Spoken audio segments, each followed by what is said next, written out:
you go.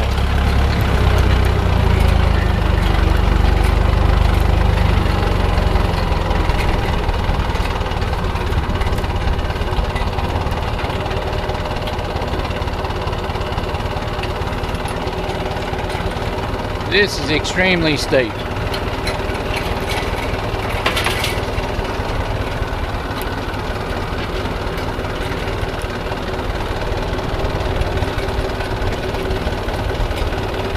But it did exceptionally well considering how heavy the rain was last night. This was just probably about 3 and 4 foot deep ruts all the way from the top of this down to the bottom of this when we first bought the property. And I cleaned it up and worked on it and patched it and fixed it up. I couldn't be happier with how this is because I haven't been down here for ages. So, and the lantana all down through here to where that Hyundai gets is, that was 30 foot plus deep in the dip here, and then straight up either side on the hill. So it did an amazing job cleaning it all out and then burning it off, getting it cleaned up. So I couldn't be happier with how all that turned out. I did all of this hill with the like after I knocked it all down, I pushed it all down the hill with the four-wheel drive tractor and the bucket, and it's quite difficult doing that down there because it is very steep when you get to the bottom of the last pinch on that, and you're pushing a bucket that's higher than the tractor is, and you're trying to roll it over and over itself. But it looks good as it stands. I'd just like to rub it over with something like this, because I only just bought this back online to start doing some stuff with it.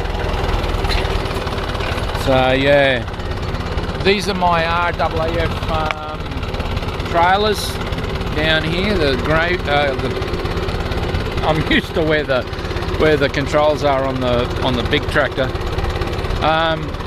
Yeah, so they're my works in progress. They all link together like a bloody big caterpillar, so you can clip them all together, tie them around.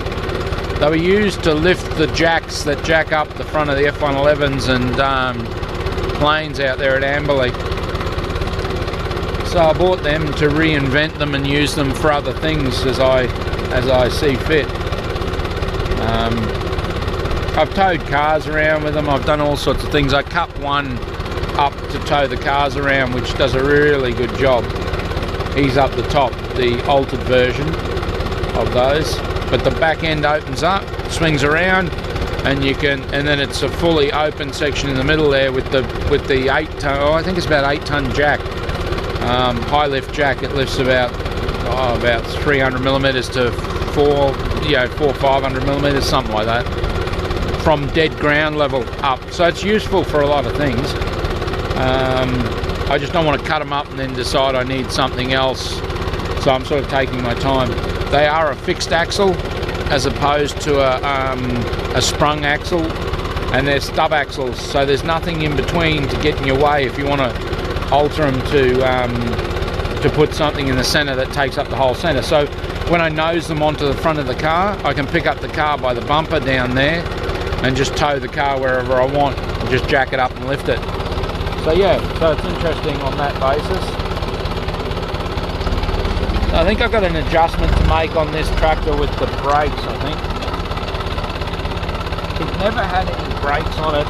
They were so poor because the guys I bought it off, I believe, well, they said they bought it for a church, and then the church didn't want to pay the money for it, so they then sold it on. But they told me that the lifting arms, the 3-point linkage, didn't work, but the brakes were so badly wound off. But I feel the brakes might have been seized on at some stage, so they backed them off so far. I wound them up last night for the first time, and now I have good brakes. I'm happy with the brakes, but I think the brakes are actually trailing a bit, so I'm going to have to rework that. But then there is a fair bit of drag with the drag in this situation. The Yeah, so there's one of my big burn piles. This whole area, all the way down to that burn pile, all the way through, was 20 foot high in timber, where I pulled everything from the crest and everything from there up. And then I finally, what's the name, to burn it off. Yeah, so I think I'm going to have to adjust those brakes, because I think that's the actual brakes. They must expand when they get hot,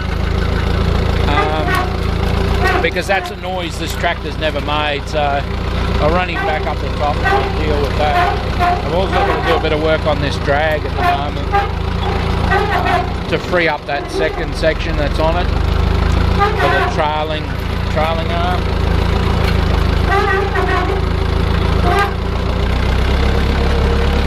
Quite interesting, because I adjusted the brakes to have free play, but it's like they've expanded. I did try to adjust them once. I suppose I'm telling them porky pie there. I did try to adjust them once, and when I adjusted them, I felt as though they were much better, but they seemed to wear down. This time I went a bit overboard and I adjusted them right up, you know, to where I've got a good pedal.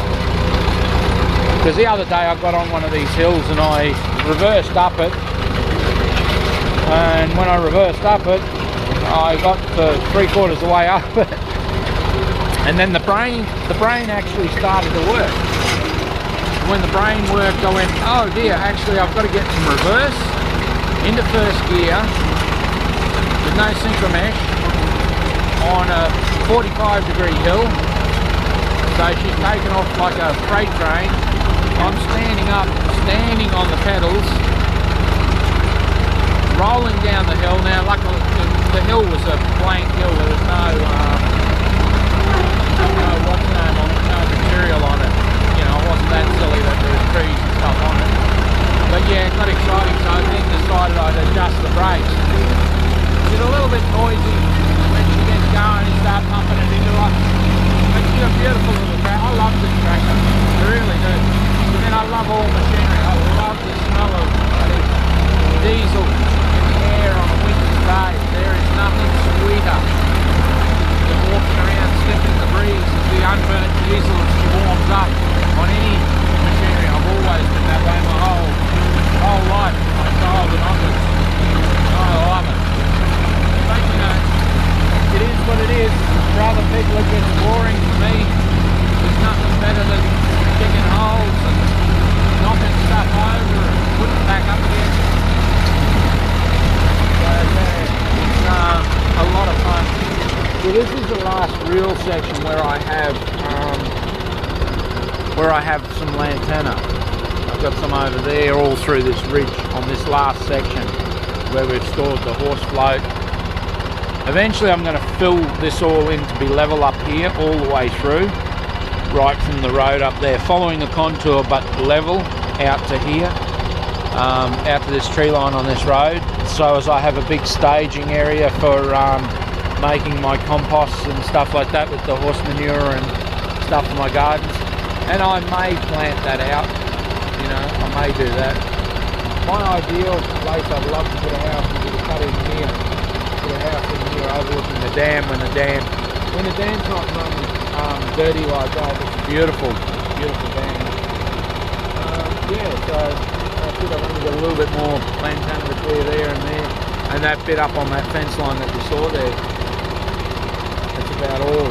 That treed section over the top of the dam down the bottom there's got to stay as natural bushland for the wildlife, so I don't knock anything down in there other than clean out the stuff that's dead. But because it's natural bushland, it's, you know, trees on trees on trees, so you can only take a small machine in there, and I don't want to go in there doing too much damage or too much cleanup. And I'll leave that to much later. It's not necessarily at this point. These are the only things that I'm really trying to achieve, and to control the water is where this all started. These roads, all of them, were barely wide enough to drive just this tractor through originally, so I widened them wide enough for the excavator, the bigger 35 tonner, and to control the water. That's the number one thing I was after, and I've succeeded in that. I've slowed the water down to the point that it goes into one of each of these dams, and it probably takes 30 minutes for it to work its way down there by the roads to get into those dams. So it's a big success as far as those things go, and I'm very, very happy with it.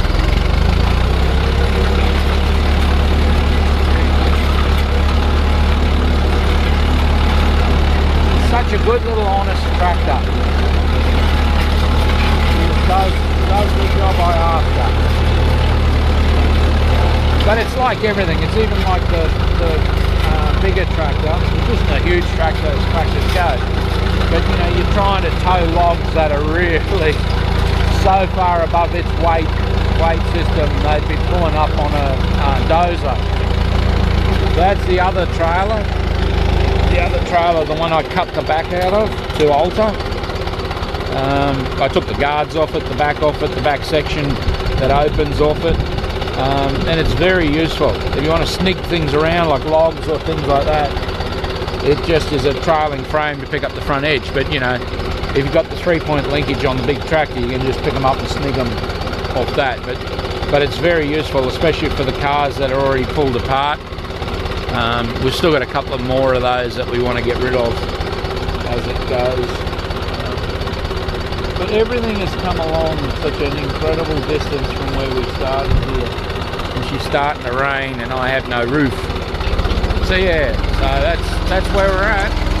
That's what we're doing.